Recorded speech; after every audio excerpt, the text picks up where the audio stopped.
সন্তান চিন্তা করতেছে, হায় আমার বাবার চেহারার এমন করুণ পরিণতি, আমি কার কাছে মুখ দেখাবো? আমার বাবার চেহারা যেই দেখবে সেই আমাকে বলবে তুমি এক নাফরমানের সন্তান। এই চিন্তা করতে করতে করতে করতে সন্তান খেজুর গাছের সাথে খেলাম দিয়া ঘুমায় গেছে। সন্তান ঘুমের মধ্যে স্বপ্ন দেখতেছে, তার বাবার লাশটা তার সামনে আছে। তার বাবার লাশটা দেখার জন্য দূর থেকে কতগুলো মানুষ আসতেছে, যাদের গায়ের মধ্যে লম্বা জুব্বা, মাথায় পাগড়ি, চেহারাটা এত সুন্দর, তাদেরকে দেখলে মনে হয় না তারা দুনিয়ার জমিনের কোন মানুষ। তাদেরকে দেখলে মনে হয় তারা আসমানের ফেরেশতা। তারা ওই সন্তানের বাবার চেহারা দেখার জন্য আসতেছে। কোন মানুষ মারা গেলে আমরা যেমন ওই মৃত ব্যক্তির বাড়িতে উপস্থিত হই, মৃত ব্যক্তির চেহারাটা শেষবারের জন্য একবার দেখতে, তেমনি ভাবে ওই সন্তানের বাবার চেহারা দেখার জন্য দূর থেকে কতগুলো মানুষ হেঁটে হেঁটে আসতেছে। ওই সন্তান ঘুমের মধ্যে স্বপ্নে দেখতেছে। সন্তান যাইয়া ওই মানুষগুলাকে বাধা দিতেছে, কে তোমরা, কোত্থেকে এসেছো, তোমরা কোথায় যাও? তারা ডাক দিয়া বলতেছে আমরা যাই তোমার বাবার চেহারাটা দেখার জন্য, আমরা যাই। সন্তান ডাক দিয়া বলে না না না, আমার বাবার চেহারা তোমাদের দেখার দরকার নাই, কারণ আমার বাবার চেহারা যদি তোমরা দেখো আমি তোমাদের কাছে বড় লজ্জা পাবো, আমি লজ্জিত হব। আমার বাবার চেহারা তোমাদের দেখার দরকার নাই। সন্তান তাদেরকে বারবার নিষেধ করতেছে, কিন্তু তারা সন্তানের কোনো বারণ, কোনো বাধা তারা শুনতেছে না। এইভাবে আস্তে আস্তে আস্তে আস্তে তারা সন্তানের ওই মৃত ব্যক্তির লাশের সামনে চলে আসছে। তারা লাশের সামনে আসিয়া লাশের চেহারা থেকে কাপড়টা সরাইয়া তারা যারা ওই সন্তানের বাবার লাশটা দেখার জন্য আসছিল, তাদের দলপতি যিনি, তিনি ওই সন্তানের বাবার চেহারার মধ্যে হাতটা বুলায় দিতে দেরি, তার বাবার চেহারাটা জান্নাতি মানুষের চেহারায় পরিবর্তন হইতে আর দেরি হইল না। আরো আসতে বলেন সুবহানাল্লাহ। এবার সন্তান বড় আশ্চর্য হয়ে গেছে, সন্তান বড় অবাক হয়ে গেছে। সন্তান তাদেরকে ডাক দিয়া বলে তোমরা কারা? এমন কঠিন মুহূর্তে, আমার বাবার এই কঠিন মুহূর্তে তোমরা আমার বাবাকে এত বড় বিপদ থেকে উদ্ধার করেছো, কে তোমরা? তোমরা কারা? তোমাদের পরিচয় দাও। এবার ওই দলপতি সন্তানকে ডাক দিয়া বলে, ও সন্তান, তোমার বাবা প্রতিদিন আমি নবীর উপর অগণিতবার দুরূদ পাঠ করতো, বলেন না আল্লাহু আকবার। তোমার বাবা প্রতিদিন আমার উপর অগণিতবার দুরূদ পাঠ করতো। আজকে দুরূদের ফেরেশতাদেরকে আমি ডাক দিয়া বললাম, ফেরেশতারা, ওই কালুগাজীর যুব সমাজের একজন যুবক প্রতিদিন আমার উপর অগণিতবার দুরূদ পাঠ করতো, আজকে আমার ওই উম্মতের পক্ষ থেকে দুরূদ আসতেছে না কেন? দুরূদের ফেরেশতারা ডাক দিয়া বলে, পয়গম্বর, আপনার ওই উম্মত দুনিয়া থেকে বিদায় হয়ে গেছে। শুধু তাই নয়, তার চেহারাটা একটা প্রাণীর চেহারায় পরিবর্তন হয়ে গেছে। আপনার ওই উম্মত মনে হয় বড় গুনাহগার, নাফরমান উম্মত ছিল। পয়গম্বর আমার যুবককে ডাক দিয়া বলে, যুবক স্বপ্নের মধ্যে দেখতেছে। পয়গম্বর আমার যুবককে ডাক দিয়া বলে, যুবক,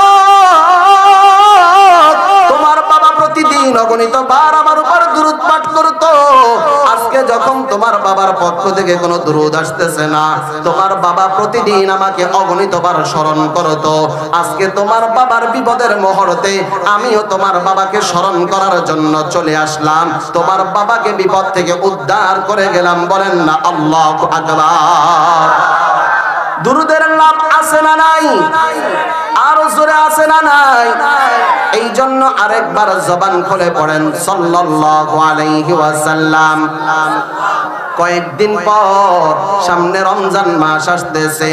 একটা প্রসিদ্ধ হাদিস আপনারা অনেকবার মোটামুটি শুনেছেন, অনেকে হয়তো মনে আছে, অনেকে শুনেছেন হয়তো ভুলে গেছেন। আপনার আমার নবীর একজন সাহাবী হযরত কাআব ইবনে উযরা রাদিয়াল্লাহু তাআলা আনহু বলেন, নবীজি আমার একদিন জুমার মিম্বারে খুতবা দেওয়ার জন্য মিম্বারের সিঁড়িতে, প্রথম সিঁড়িতে পা রেখে বললেন আমিন, দ্বিতীয় সিঁড়িতেও পা রেখে বললেন আমিন, তৃতীয় সিঁড়িতেও পা রেখে বললেন আমিন। নবীজি আমার খুতবা দেওয়ার পর সাহাবায়ে কেরাম আমার নবীজিকে জিজ্ঞাসা করতেছে, ইয়া রাসূলুল্লাহ,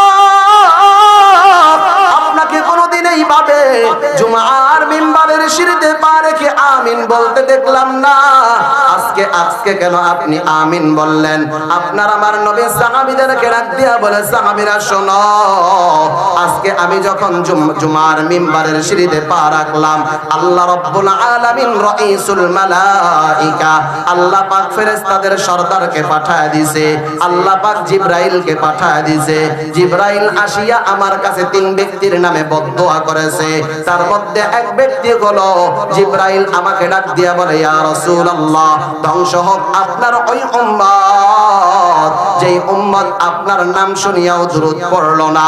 এই জন্য উলামায়ে কেরাম বলেন, মুহাদ্দিসিনে কেরাম বলেন, দুনিয়ার জমিনে কোথাও যখন কোন কোরআনের মজলিস হয়, দুনিয়ার জমিনে কোথাও যখন কোন আল্লাহর দ্বীনের আলোচনার মজলিস হয়, দুনিয়ার জমিনে কোথাও যখন হাদিসের আলোচনার মজলিস হয়, সেখানে অন্তত একবার দুরূদ শরীফ পড়া ওয়াজিব। একবার দুরূদ শরীফ পড়া কি? জোরে বলেন না, একবার দুরূদ শরীফ পড়া কি ওয়াজিব। এবং মুফাসসিরিনে কেরাম, মুহাদ্দিসিনে কেরাম আরো বলেন, এবং মুস্তাহাব আমল হলো যখনই আমার নবীর নাম উচ্চারণ করা হবে তখনই সাথে সাথে সাল্লাল্লাহু আলাইহি ওয়াসাল্লাম বলা মুস্তাহাব। এই জন্য আরেকবার জবান খুলে পড়েন সাল্লাল্লাহু আলাইহি ওয়াসাল্লাম। সম্মানিত হাজিরিন, আল্লাহ রাব্বুল আলামিন আপনাকে আমাকে মিজমিজি কালুহাজি বাড়ির যুব সমাজ ও এলাকাবাসীর উদ্যোগে এই মাহফিলের মধ্যে আসার এবং বসার তৌফিক দান করেছেন। এতে আপনারা খুশি না বেজার? আসলে আপনারা খুশি? খুশির আওয়াজটা তো আস্তে হওয়ার কথা নয়। আমাদের প্রত্যেকের বাড়িতে ছোট ছোট বাচ্চারা আছে না নাই? ঈদের আগের দিন রাতের বেলা অথবা যে কোনো অনুষ্ঠানের আগ মুহূর্তে ছোট বাচ্চারা এমন ভাবে তারা তাদের আনন্দ উৎসব প্রকাশ করে, ছোট দুই একটা বাচ্চা পুরা ফ্ল্যাট, পুরা বাড়ি গরম করে ফেলে। ঠিক না বেঠিক? আমরা এতগুলো মানুষ বসে আছি, আমরা যদি এই কালুগাজী মহল্লা গরম করতে না পারি, তাহলে এটা আবার কিসের খুশি হলো? এটা আবার কেমন খুশি হলো? আসলে আপনারা খুশি না বেজার? কেন খুশি? কারণ আল্লাহ পাক আমাদেরকে জান্নাতের বাগানে বসার তৌফিক দিয়েছেন। ঠিক না বেঠিক? কেমন জান্নাতের বাগান? তিরমিজি শরীফের 3600 নম্বর হাদিস, নবী পাক সাল্লাল্লাহু আলাইহি ওয়াসাল্লাম বলেন, দুনিয়ার কোথাও যখন আল্লাহর রাসূলের আলোচনা হয়, দুনিয়ার কোথাও যখন আল্লাহ পাকের জিকিরের মজলিস হয়, আমরা দুনিয়া থেকে আসমানের দিকে লক্ষ্য করলে যেমন আসমানের তারকাগুলোকে ঝলঝল ঝলঝল করতে দেখি, আসমানের রহমতের ফেরেশতারা যখন দুনিয়ার দিকে তাকায়, তখন তারা দুনিয়ার এই সমস্ত কোরআন হাদিসের মজলিসগুলোকে আকাশের তারার মতো ঝলঝল করতে দেখে। এরপরে রহমতের ফেরেশতারা একজন আরেকজনকে বলে, চলো আজকে কালুহাজি বাড়ি যুব সমাজ ও এলাকাবাসীর উদ্যোগে মাহফিলের মধ্যে আল্লাহর বান্দারা বসে বসে আল্লাহর প্রশংসা করতেছে, আল্লাহর গুণগান গাইতেছে, আমরা সেখানে গিয়ে তাদেরকে রহমতের ছায়া দিতে থাকি। রহমতের ফেরেশতারা আসার পরে তারা এই সমস্ত মজলিসের চতুর্দিক বেষ্টন করে বসে যায়। আমরা মানুষ একজনের পাশে আরেকজন বসি, আর ফেরেশতারা একজনের উপরে আরেকজন বসে। এইভাবে বসতে বসতে বসতে বসতে তাদের সিরিয়াল আল্লাহ তাআলার আরশে আজিম পর্যন্ত চলে যায়। আল্লাহ তাআলা ফেরেশতাদেরকে জিজ্ঞাসা করেন, ফেরেশতারা তোমরা কাদেরকে রহমতের ছায়া দিতেছো, কাদেরকে রহমত দ্বারা বেষ্টন করে আছো? ফেরেশতারা বলে, আল্লাহ আজকে নারায়ণগঞ্জের সিদ্ধিরগঞ্জের মিজমিজি কালুগাজী যুব সমাজের উদ্যোগে মাহফিলের মধ্যে আপনার বান্দারা বসে বসে আপনার প্রশংসা করতেছে। আপনার বান্দারা আলোচনার মাঝে মাঝে কখনো বলে সুবহানাল্লাহ, কখনো বলে আলহামদুলিল্লাহ, কখনো বলে আল্লাহু আকবার। আমরা তাদেরকে রহমতের ছায়া দিতেছি। আমার আল্লাহ রাব্বুল আলামিন ফেরেশতাদেরকে ডাক দিয়া বলেন, ফেরেশতারা আমার বান্দারা আমার প্রশংসা করে, আমার বান্দারা কি আমাকে দেখেছে? ফেরেশতারা বলে না আল্লাহ, আপনার বান্দারা আপনাকে দেখে নাই, তারা উলামায়ে কেরামের জবান থেকে শুনে শুনে আপনার প্রশংসা করে। আমার আল্লাহ রাব্বুল আলামিন ফেরেশতাদেরকে ডাক দিয়া বলেন, ফেরেশতারা আমার বান্দারা আমাকে না দেখেও আমার প্রশংসা করতেছে, আমার বান্দারা আমাকে না দেখেও আমার গুণগান গায়। আমার বান্দারা কি চায়? ফেরেশতারা বলে আল্লাহ আপনার বান্দারা জান্নাত চায়, জাহান্নাম থেকে মুক্তি চায়, ঠিক কি না? ফেরেশতারা বলে আল্লাহ আপনার বান্দারা জান্নাত চায়, জাহান্নাম থেকে মুক্তি চায়। আমার আল্লাহ রাব্বুল আলামিন ফেরেশতাদেরকে বলেন, ফেরেশতারা আমার বান্দারা কি আমার জান্নাত দেখেছে? ফেরেশতারা বলে না আল্লাহ আপনার বান্দারা আপনার জান্নাত দেখে নাই। আল্লাহ পাক বলেন তারা যদি আমার জান্নাত দেখতো তাহলে তারা কি করত? ফেরেশতারা বলে আল্লাহ তারা যদি আপনার জান্নাত দেখতো তাহলে তারা আরো অনেক বেশি করে জান্নাত চাইতো। আমার আল্লাহ ডাক দিয়া বলে, ফেরেশতারা আমার বান্দারা আমার জাহান্নাম থেকে মুক্তি চায়, আমার বান্দারা কি আমার জাহান্নাম দেখেছে? ফেরেশতারা বলে না আল্লাহ আপনার বান্দারা আপনার জাহান্নাম দেখে নাই।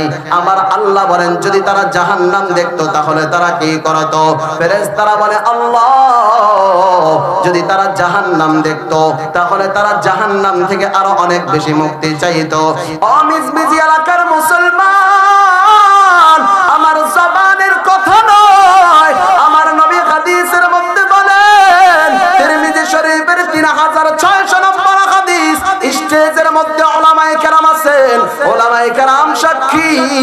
আমার আল্লাহ রাব্বুল আলামিন ফেরেশতাদেরকে ডাক দিয়া বলে, ওয়াল্লাহি ইন্নী উশহিদুকুম আন্নী ক্বাদ গফারতু লাহুম। ও আমার রহমতের ফেরেশতারা তোমরা সাক্ষী থাকো, আমি আল্লাহর জাতের কসম আমার যেই বান্দারা এই মুহূর্তে কালু হাজি যুব সমাজের মাহফিলের মধ্যে বসে বসে আমার প্রশংসা করতেছে, আমি আল্লাহ তাদেরকে মাফ করে দিলাম। আরো আসতে বলেন সুবহানাল্লাহ। আমার আল্লাহ রাব্বুল আলামিন আপনাকে আমাকে মাফ করার ঘোষণা দেয়। ফেরেশতারা আমার আল্লাহকে ডাক দিয়া বলে, আল্লাহ ইন্না ফীহিম ফুলানাল খাত্তা লাম ইউরিদ ইন্নামা জাআহুম লিহাজা। ওগো আল্লাহ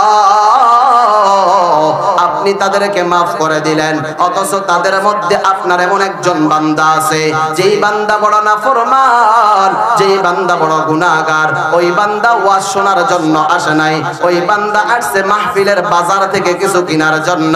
এই জন্যই তো মাহফিল থেকে মাহফিলের বাজারের মধ্যে মানুষ বেশি দেখা যায়, ঠিক কিনা? ফেরেশতারা আমার আল্লাহকে বলে, আল্লাহ আপনি তাদেরকে মাফ করে দিলেন, তাদের মধ্যে আপনার এমন একজন বান্দা আছে যেই বান্দা বড় গুনাহগার, যেই বান্দা বড় নাফরমান, আপনি তাকে কেন মাফ করে দিলেন? আমার আল্লাহ রাব্বুল আলামিন ফেরেশতাদেরকে ডাক দিয়া বলে, ফেরেশতারা হুমুল কওমু লা ইয়াশগালুহুম জালিস। এই মজলিসের এত দাম, এই মাহফিলের এত দাম, এই মজলিসের মধ্যে আমার যে বান্দা বসবে, যে কারণেই বসুক না কেন, আমি আল্লাহ তাদেরকে মাফ করে দিলাম। এবার বলেন তো এই মাহফিলে বসতে পেরে আপনারা খুশি না বেজার? তাহলে আরেকবার জবান খুলে আল্লাহ পাকের শুকরিয়া আদায়ের জন্য আরেকবার জবান খুলে বলি আলহামদুলিল্লাহ। আল্লাহ পাকের শুকরিয়া আদায় করলে নিয়ামত বাড়ায় দেন কে? আল্লাহ। লা ইন শাকারতুম লা আযীদান্নাকুম ওয়া লা ইন কাফারতুম ইন্না আযাবি লাশাদীদ। আল্লাহ বলেন, বান্দা আমার নিয়ামতের শুকরিয়া আদায় করবা, আমি আল্লাহ তোমার নিয়ামত বাড়ায় দিব। তাহলে আল্লাহর নিয়ামতের শুকরিয়া আদায় আলহামদুলিল্লাহ যদি বলি, তাহলে লাভ কার? আমার না আল্লাহ? আমার নিজের লাভ, কারণ আমার আল্লাহ আমার নিয়ামত বাড়ায় দিবেন, ঠিক না বে ঠিক? দুনিয়ার মানুষ যে যেমন টাকা পয়সার মালিক তাকে খুশি করার জন্য তেমন টাকা পয়সার প্রয়োজন হয়। যেই লোকটা 5 কোটি 10 কোটি টাকার মালিক তাকে খুশি করার জন্য 5 লাখ 10 লাখ টাকার প্রয়োজন হয়, ঠিক না বেঠিক? তাকে 5-10 টাকা দিয়ে খুশি করা যায় না। যেই লোকটা 5 লক্ষ 10 লক্ষ টাকার মালিক তাকে খুশি করার জন্য 50,000 1 লক্ষ টাকার প্রয়োজন হয়। এই ছাড়া তাকে 10-20 টাকা 50-100 টাকা দিয়ে খুশি করা যায় না, ঠিক না বেঠিক? আপনি যাবেন এয়ারপোর্টের দিকে, এয়ারপোর্টে গিয়ে দেখবেন এমন অনেক ভিক্ষুক আছে এয়ারপোর্টের মধ্যে, এদেরকে আপনি টাকা দিলে আপনার টাকা নিবে না, এরা আপনার কাছ থেকে ডলার নেবে। আপনার কাছ থেকে কি নিবে? ডলার নিবে, এরা টাকা নিবে না। বাগেরহাটে গেলাম মাহফিল করার জন্য।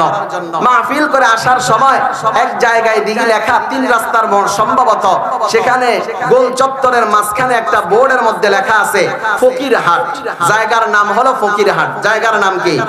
ফকিরহাট। নিচ দিয়ে আবার সুন্দর করে লেখা আছে ভিক্ষুক মুক্ত এলাকা। কি মুক্ত এলাকা?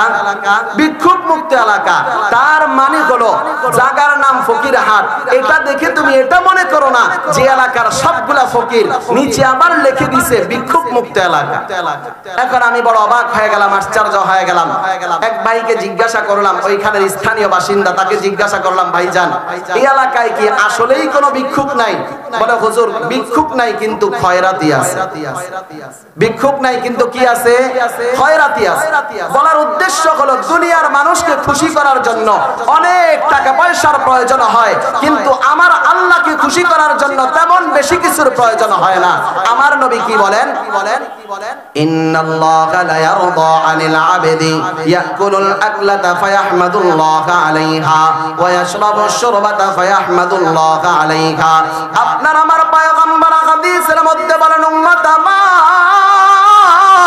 আমার আল্লাহকে খুশি করার জন্য বেশি কিছুর প্রয়োজন নাই। আমার আল্লাহকে খুশি করার জন্য বেশি কিছুর প্রয়োজন হয় না। তুমি এক ঢোক পানি পান করেছো অথবা এক লোকমা খাবার খেয়েছো, এক লোকমা খাবার খাওয়ার পর অথবা এক ঢোক পানি পান করার পর তুমি তোমার 2টা ঠোঁট লড়ায় বলছো আলহামদুলিল্লাহ। আমার নবী বলেন ইন্নাল্লাহা লা ইয়ারদা, আমার আল্লাহ অবশ্যই অবশ্যই এই আলহামদুলিল্লাহ বলার দ্বারা খুশি হয়ে গেছেন। একবার জবান খুলে বলেন না সুবহানাল্লাহ। সম্মানিত হাজরিন, আল্লাহ পাক আপনাকে আমাকে এত সুন্দর একটা মাহফিলে আসার এবং বসার তৌফিক দান করেছেন। এই মাহফিল থেকে আমরা বাড়িতে কিছু নিয়ে যেতে চাই, ঠিক না বেঠিক? তাবারুকের ব্যবস্থা আছে না? তাবারুকের ব্যবস্থা নাই, তাহলে কি নিয়ে যাবেন বলেন?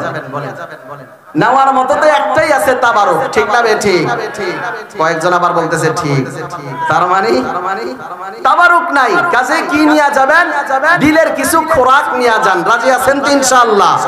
অন্তরের কিছু খোরাক নিয়ে যান। আশা করি এটা যদি মনে রাখতে পারেন আল্লাহ মাহফিলকে কবুল করবে। আমার এই কালুগাজী বাড়ি যুব সমাজের উসিলায় আল্লাহ আমাদের এই এলাকার মানুষের মোড় ঘুরায় দিতে পারে, ঠিক না বেঠিক? আল্লাহ রাব্বুল আলামিন কোরআনুল কারীমের 51 নম্বর সূরা, দেখেন আমাকে কাগজ দেওয়া হয়েছে, লেখা হয়েছে মুহতারাম শ্রদ্ধান্তে আপনার সময় 9টা 40 মিনিট পর্যন্ত। তাহলে সময় আমার আছে মাত্র 25 মিনিট। 25 মিনিট একটু দ্রুত কিছু কথা বলবো, মনোযোগ দিয়ে শুনবেন তো ইনশাআল্লাহ? সবাই ইনশাআল্লাহ বলেন, আরেকবার মনোযোগ দিয়ে শুনবেন তো ইনশাআল্লাহ? আল্লাহ রাব্বুল আলামিন আপনাকে আমাকে দুনিয়াতে পাঠিয়েছেন কার ইবাদত করার জন্য? আল্লাহর ইবাদত করার জন্য। দলিল কি, প্রমাণ কি?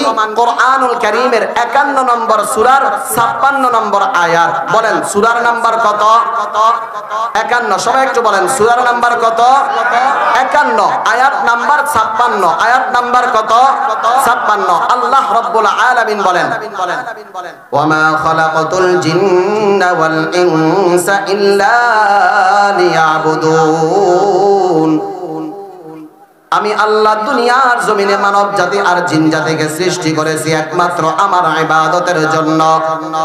ও মুসলমান ভাই, সবাই আমার কম এই জন্য সংক্ষেপে বলে যাই, আমি আর আপনি আল্লাহ পাকের খাঁটি বান্দা হতে চাই, ঠিক না বেঠিক? আমি আর আপনি আল্লাহ পাকের খাঁটি বান্দা হতে চাই। আমি আর আপনি যদি আল্লাহ পাকের খাঁটি বান্দা হতে চাই, আপনাকে আমাকে 2টা কাজ করতে হবে। আঙ্গুল দেখা বলেন কয়টা কাজ? আর জোরে বলেন কয়টা কয়টা? আমি আর আপনি যদি আল্লাহ পাকের খাঁটি বান্দা হতে চাই, আপনাকে আমাকে দুইটা কাজ করতে হবে। এক নম্বর, আমার আল্লাহর হক আদায় করতে হবে। দুই নম্বরে বান্দার হক আদায় করতে হবে। এক নম্বরে আসমানওয়ালার হক আদায় করতে হবে, দুই নম্বরে জমিনবাসীর হক আদায় করতে হবে। আমি আর আপনি আল্লাহ পাকের হক আদায় করলাম, কিন্তু জমিনবাসীর হক আদায় করলাম না। মসজিদের সামনের কাতারে দাঁড়াইয়া নামাজ পড়তে পড়তে পড়তে পড়তে কপাল কালো করে ফেলছি, কিন্তু মসজিদ থেকে বের হইয়াই রিকশাওয়ালার সাথে খারাপ আচরণ করতেছি। সারা জীবন নামাজ পড়লেও কোনো লাভ হবে না, ঠিক কিনা? আমি আর আপনি এলাকার মানুষের সাথে বড় ভালো ব্যবহার করি, এলাকার মানুষকে সালাম দেওয়া ছাড়া কোনো কথা বলি না, এলাকার মানুষের সাথে অনেক ভালো আচরণ করি, গরিবের সহযোগিতা করি, মানুষকে দেখলে আদবের সাথে কথা বলি, কিন্তু মসজিদে যাই না। অর্থাৎ জমিনবাসীর হক আদায় করি, কিন্তু আল্লাহর হক আদায় করি না। এর দ্বারা আমরা আল্লাহ পাকের খাঁটি বান্দা হতে পারবো না। ও মিজমিজি এলাকার মুসলমান, আমি আর আপনি যদি আল্লাহ পাকের খাঁটি বান্দা হতে চাই, আপনাকে আমাকে দুইটা কাজ করতে হবে। এক নম্বর, আমার আল্লাহর হক আদায় করতে হবে। দুই নম্বরে জমিনবাসীর হক আদায় করতে হবে।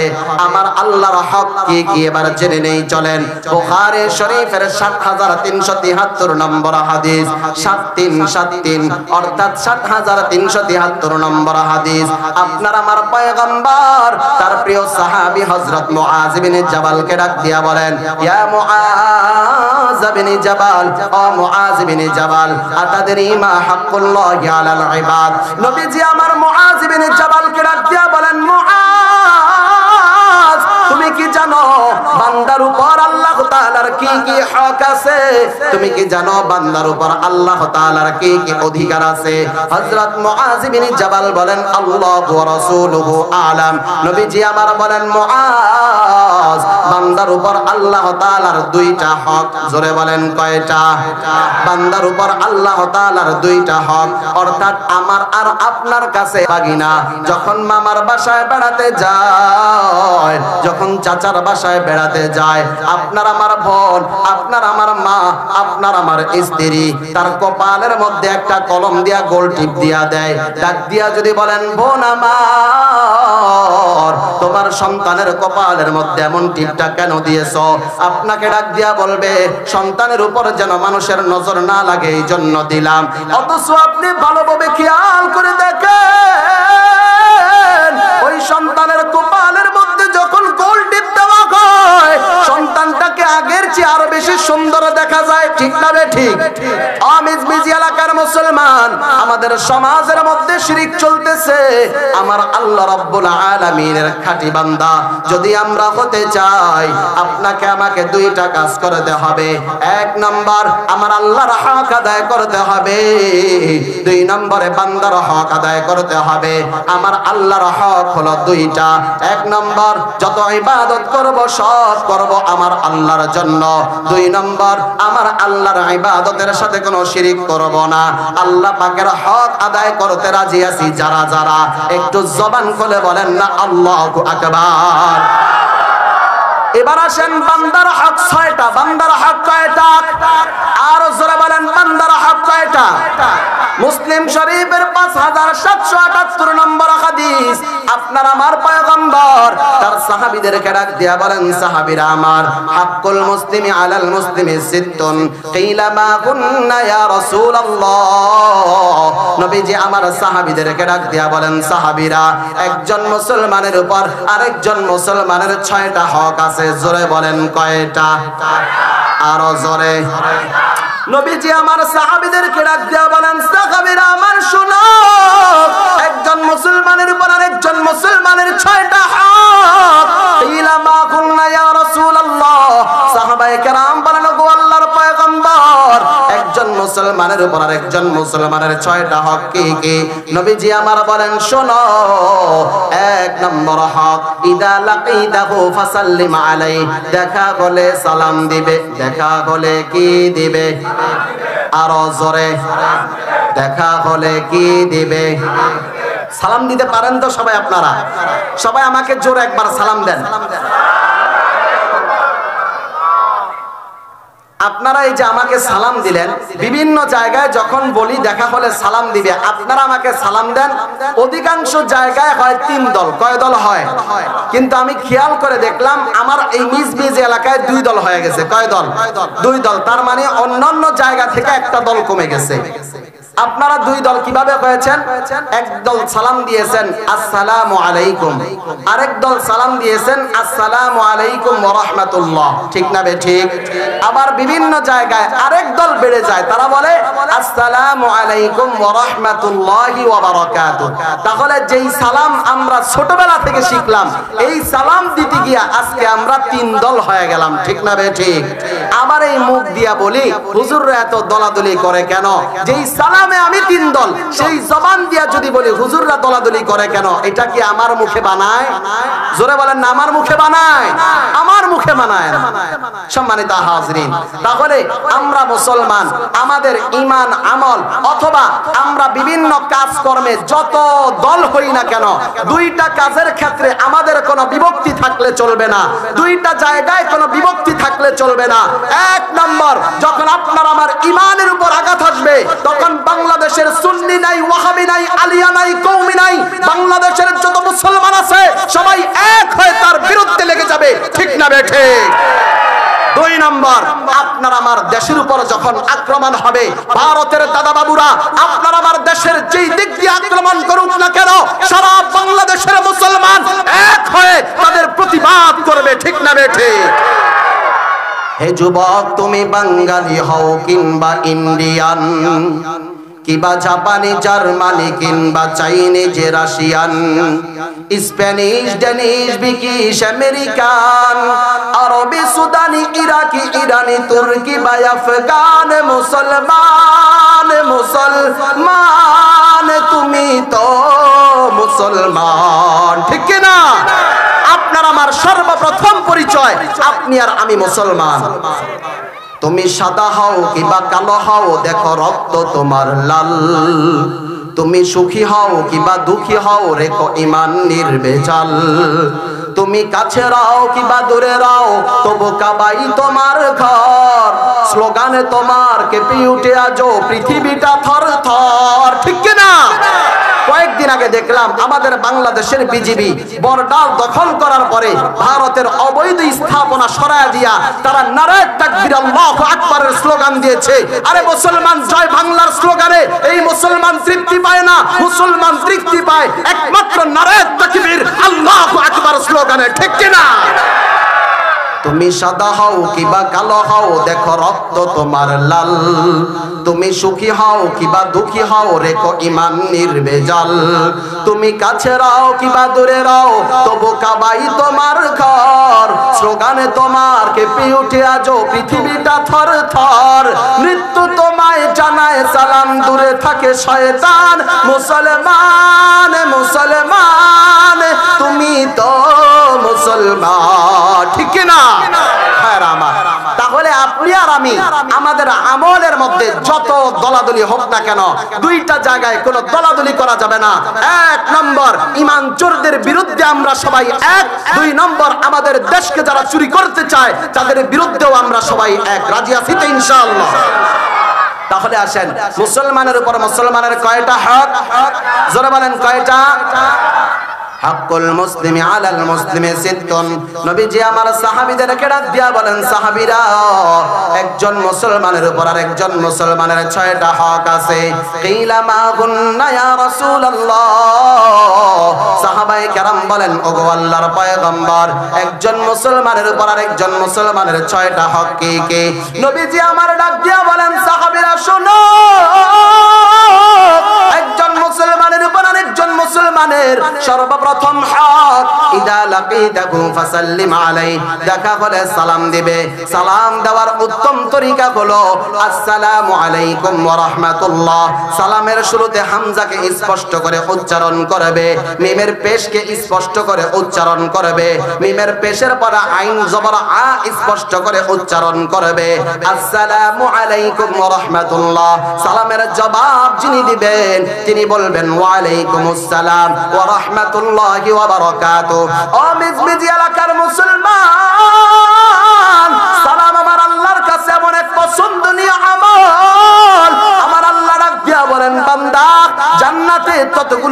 নেয়ামত আমি আল্লাহ দিয়েছি।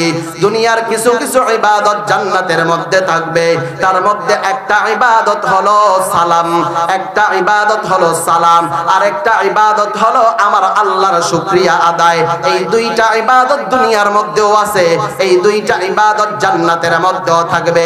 আপনার আমার পয়গম্বর হাদিসের মধ্যে বলেন, উম্মত আমার বিনা হিসাবে হাসতে হাসতে যদি জান্নাতে যেতে চাও, তিনটা আমল করো।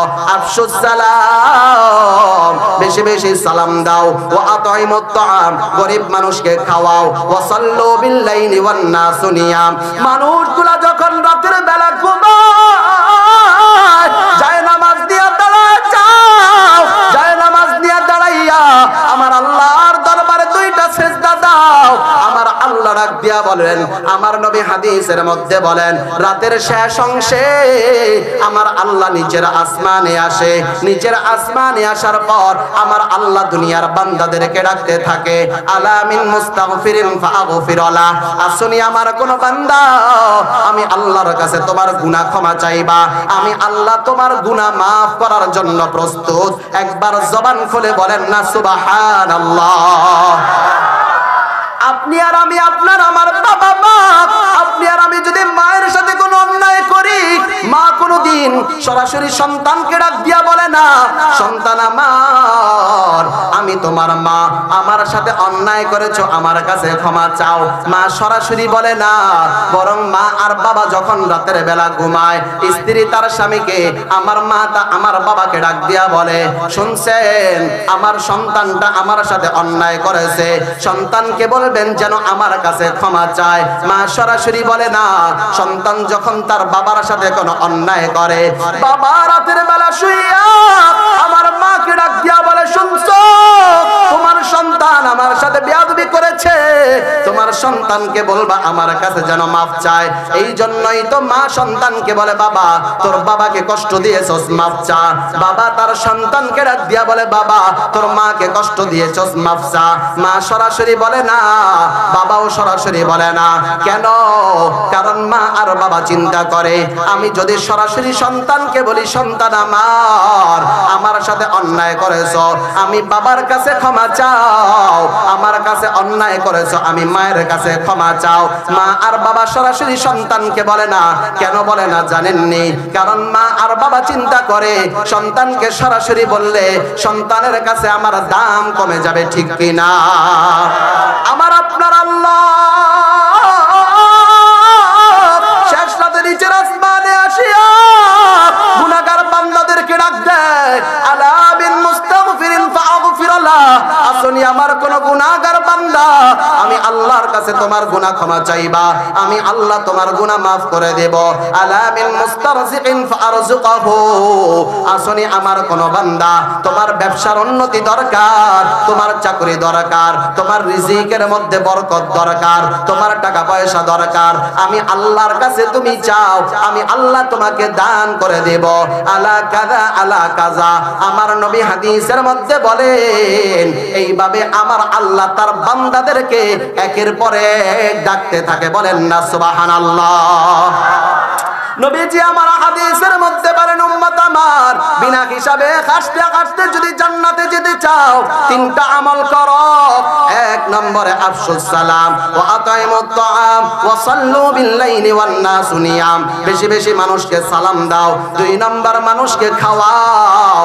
তিন নম্বর মানুষ যখন রাতের বেলা ঘুমায়, শেষ রাতে উঠিয়া 2-4 রাকাত তাহাজ্জুদের নামাজ পড়ো, তাদখুলুল জান্নাতা বিসালাম। এই তিনটা আমল করিয়া হাসতে হাসতে জান্নাতে চলে যাও। হাক্কুল মুসলিমি আলাল মুসলিমি সিত্তুন কিলা মা কুন্না ইয়া রাসূলুল্লাহ।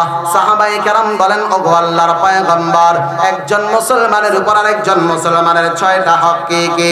নবীজি আমার হাদিসের মধ্যে বলেন, সাহাবীরা শোনো, একজন মুসলমানের উপর আরেকজন মুসলমানের 6টা হক। ইদা লাকিতা লাকিতাহু ফাসাল্লিম আলাইহি, দেখা হলে সালাম দিবে। ওয়া ইদা দাআকা ফাজিবহু, দাওয়াত দিলে অংশগ্রহণ করবে।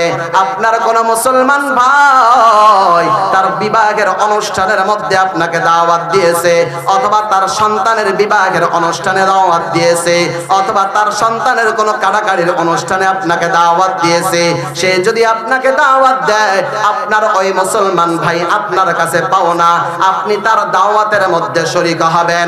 ও মিজমিজি এলাকার মুসলমান, এই দাওয়াত অনুষ্ঠান আজকে আমাদের সমাজের মধ্যে বড় কঠিন আকৃতি নিয়েছে। আজকে আমাদের সমাজের মধ্যে দাওয়াতগুলা সব ব্যবসা হয়ে গেছে, ঠিক কিনা? আপনাদের পাশের এলাকায়, আপনাদের পাশে একটা কমিউনিটি সেন্টার আছে। আমি এই কমিউনিটি সেন্টারে দাওয়াত পাইয়া আমি গিয়া সেখানে বসে বসে বসে বসে খাবার খাইতেছি। আমার পাশে একজন মুসল্লি, আমার সেই মুসল্লি দুনিয়ার জমিনে নাই, আল্লাহ তাকে মাফ করে দেখ, বলেন না আমিন। আমার সেই মুসল্লি আমার পাশে বসে বসে খাবার খাইতেছে, আমাকে ডাক দিয়া বলে, হুজুর গো, আপনি তো বড় মজা করে মসমসা খাইতেছেন, আপনি খাইয়া মালিকের সাথে দেখা করিয়া 500 1000 বকশিশ নিয়ে যাবেন, আর আমি খাইতেছি, খাইয়া গোনা গোনা 2000 টাকা জরিমানা দিয়া যামো। এমনটা হয় কি হয় না? এমনটা বাদ দিতে হবে না। না না, একজন মুসলমানের উপর আরেকজন মুসলমানের 6টা হক। 2 নম্বর হক হলো, আপনার কোন মুসলমান ভাই যদি আপনাকে দাওয়াত দেয়, তার দাওয়াতে শরীক হওয়া। 3 নম্বর হক, ওয়া ইদাস্তানসাহাকা ফানসাহ লাহু, কোন মুসলমান যদি পরামর্শ চায় তাকে সুপরামর্শ দেওয়া। 4 নম্বর হক, ওয়া ইদা আতাসা ফাহামিদাল্লাহ ফাসাম্মিতুহু, কোন মুসলমান যদি হাসি দিয়ে বলে আলহামদুলিল্লাহ, হাসি দিয়ে কি বলবে? জোরে বলেন, হাসি দিয়ে কি বলবে? এই আলহামদুলিল্লাহর আওয়াজ যার কানে যাবে, সে বলবে ইয়ারহামুকাল্লাহ। সে কি বলবে? তাহলে আজ থেকে আমরা শিখলাম, কোন মুসলমান যদি হাসি দিয়ে বলতে হবে আলহামদুলিল্লাহ। হাসি দিয়ে কি বলতে হবে? আর জোরে বলেন, হাসি দিয়ে কি বলতে হবে? আলহামদুলিল্লাহ। আলহামদুলিল্লাহর আওয়াজ যার কানে যাবে, সে বলবে ইয়ারহামুকাল্লাহ। সে কি বলবে? ইয়ারহামুকাল্লাহ। মুসলমানের পর মুসলমানের কয়টা হক? ইদা লাকিতাহু ফাসাল্লিম আলাইহি। বারবার কথাগুলো রিপিট করতেছি, এই জন্য করতেছি যেন আপনাদের মনে থাকে। আগামীকাল সকালে চা দোকানে বসিয়া বসিয়া বিভিন্ন জায়গায় আড্ডা দিয়া মাহফিলের সমালোচনা না করিয়া আপনারা নিজেরা আলোচনা করবেন। পাইনাদের ইমাম সাহেব বলেছেন, একজন মুসলমানের উপর আরেকজন মুসলমানের 6টা হক। 1 নম্বর, ইদা লাকিতাহু ফাসাল্লিম আলাইহি, দেখা হলে সালাম দিবে। 2 নম্বর, ওয়া ইদা দাআকা ফাজিবহু, দাওয়াত দিলে অংশগ্রহণ করবে। 3 নম্বর, ওয়া ইদাস্তানসাহাকা ফানসাহ লাহু, কোন মুসলমান যদি পরামর্শ চায় তাহলে তাকে সুপরামর্শ দিবে। 4 নম্বর, আপনার আমার নবী হাদিসের মধ্যে বলেন, একজন মুসলমানের উপর আরেকজন মুসলমানের 4 নম্বর হক, ওয়া ইদা আতাসা ফাহামিদাল্লাহ ফাসাম্মিতুহু, কোন মুসলমান যদি হাসি দিয়ে বলে আলহামদুলিল্লাহ, আলহামদুলিল্লাহর আওয়াজ যার কানে যাবে, সে বলবে ইয়ারহামুকাল্লাহ। বলেন, হাসি দিয়ে কি বলবে? এই যে পেছ লাগাই দিয়েছেন, কেন পেছ লাগাইছেন? এতক্ষণ সবাই বাম দিকে তাকায় আছিলেন। হাসি দিয়ে কি বলবে? আলহামদুলিল্লাহ। আলহামদুলিল্লাহর আওয়াজ যার কানে যাবে, সে কি বলবে? ইয়ারহামুকাল্লাহ। তাহলে মুসলমানের উপর মুসলমানের কয়টা হক? 6টা। 5 নম্বর, ওয়া ইদা মারিদা ফাউদুহু, যখন কোন মুসলমান অসুস্থ হয় তার সেবা করার জন্য যাবে। কি করার জন্য যাবে? সেবা করার জন্য যাবে। আপনার আমার নবী ফজরের নামাজের পর মুসল্লিদের দিকে ফিরিয়া বসতেন, ফিরিয়া বসিয়া মুসল্লিদেরকে জিজ্ঞাসা করতেন কোন কোন সাহাবী আসলো না।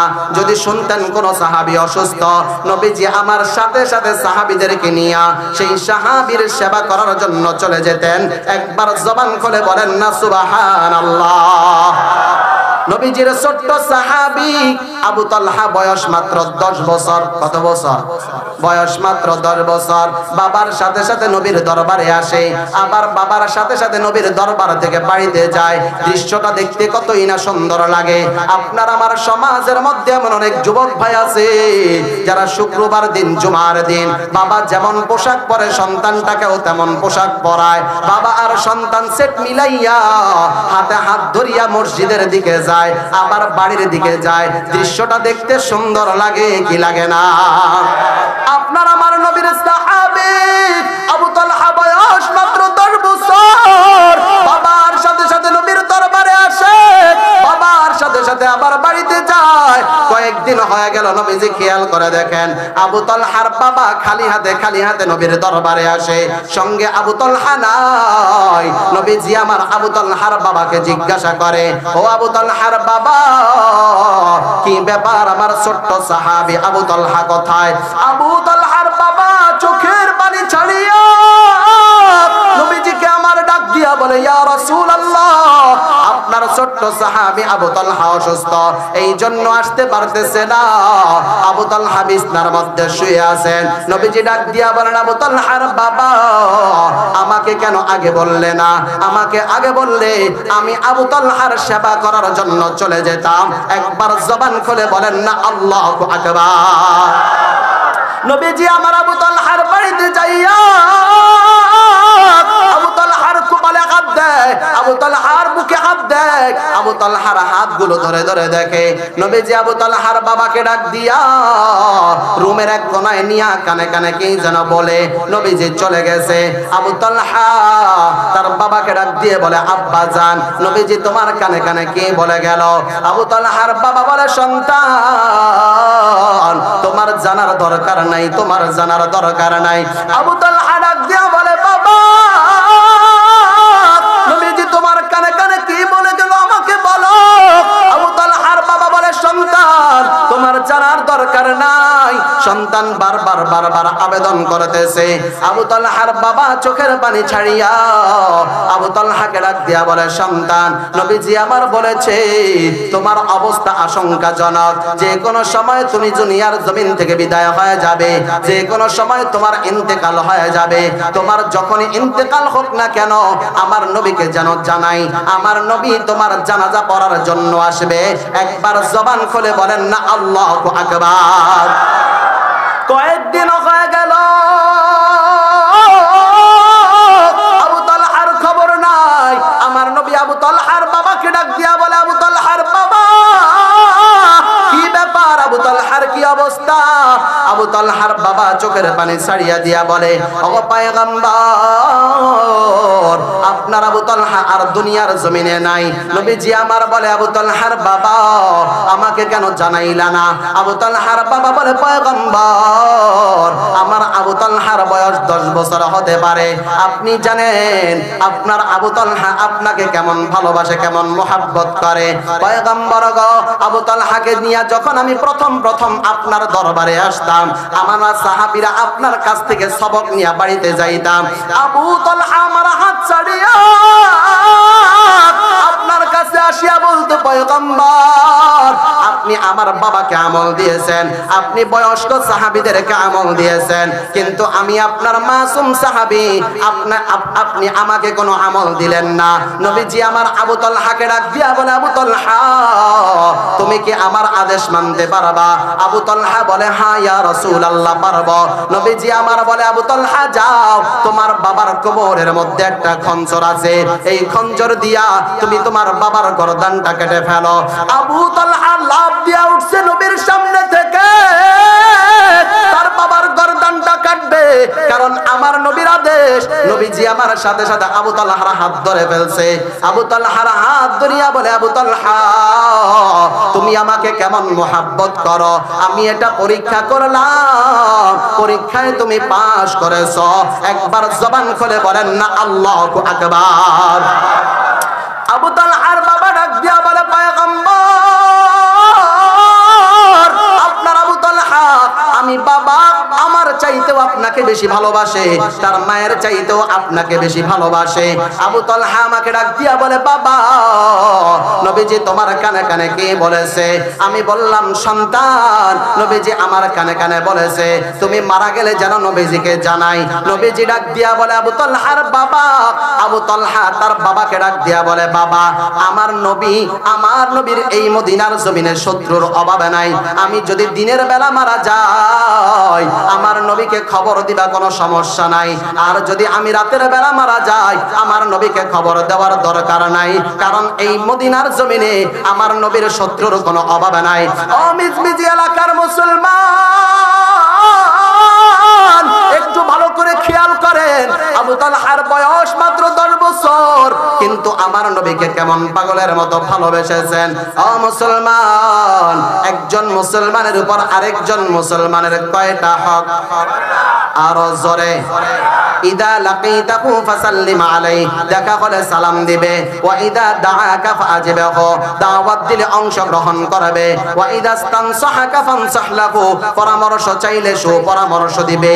ওয়া ইদা আতাসা ফাহামিদাল্লাহ ফাসাম্মিদহু, কোন মুসলমান যদি হাসি দিয়ে বলে আলহামদুলিল্লাহ, আলহামদুলিল্লাহর আওয়াজ যার কানে যাবে সে বলবে ইয়ারহামুকাল্লাহ। ওয়া ইদা মারিদা ফাউদহু, কোন মুসলমান যদি অসুস্থ হয় তার সেবা করার জন্য যাবে। ওয়া ইদা মাতা ফাত্তাবিহু, কোন মুসলমান যদি মারা যায় তার জানাজায় শরীক হবে। আল্লাহ রাব্বুল আলামিন আপনাকে আমাকে আল্লাহ পাকের 2টা হক, বান্দার 6টা হক আদায় করে আল্লাহ পাকের খাঁটি বান্দা হওয়ার তৌফিক দান করুন। একবার জবান খুলে বলেন না আমিন। وآخر دعوانا أن الحمد لله رب العالمين. السلام عليكم ورحمة الله وبركاته. কেউ যাবেন না, হুজুর আসছেন আলহামদুলিল্লাহ।